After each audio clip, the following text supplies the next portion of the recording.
Programang ito ay rated SPG. Striktong patnubay at gabay ng magulang ang kailangan.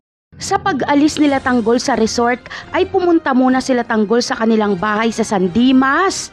Pumasok siya sa kwarto ng kanyang lola at nag-ipit siya ng pera doon. Bigay ito ni Tanggol sa kanyang lola Tinding. Kaya sa pagpasok ni Tinding sa kanyang kwarto ay makikita niya ang perang inipit ni Tanggol. Kukutuban naman si Tinding na kay Tanggol ito galing. Samantala, ipinagtanong naman ni Tanggol sa kanyang mga tropa kung saan nakatira si Mokang. Kaya napag-alaman niyang sa Ross Boulevard na ito nakatira sa malaking mansyon. Kaya pupunta doon si Tanggol at Bubbles. Papasukin ni Tanggol ang mansyon habang si Bubbles naman ay lookout lang sa labas.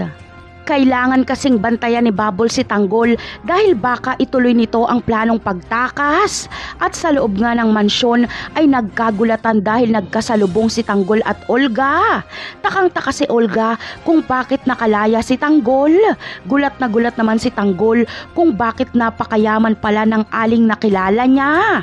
Ngunit may mapapala kaya si Tanggol sa pagpasok niya sa mansyon ni Ramon? Makikita niya kaya si David dito? Siguradong takang-taka siya kung paanong nasa mansyon na yun si David. Pero hindi na ito mangyayari dahil agad na papaalisin ni Olga si Tanggol. Papangakuan niya si Tanggol na tutulungan niya itong mabawi si Mokang. Bagamat gustong-gusto ni Olga na makaharap si Tanggol para patayin ito, ay hindi niya ito pwedeng galawin sa mansyon dahil kapag nagkaputukan ay maririnig ni Ramon ang putok at makikisali ito sa gulo. Magkikita tuloy si Ramon at Tanggol at ito ang pinakaayaw na mangyari ni Olga.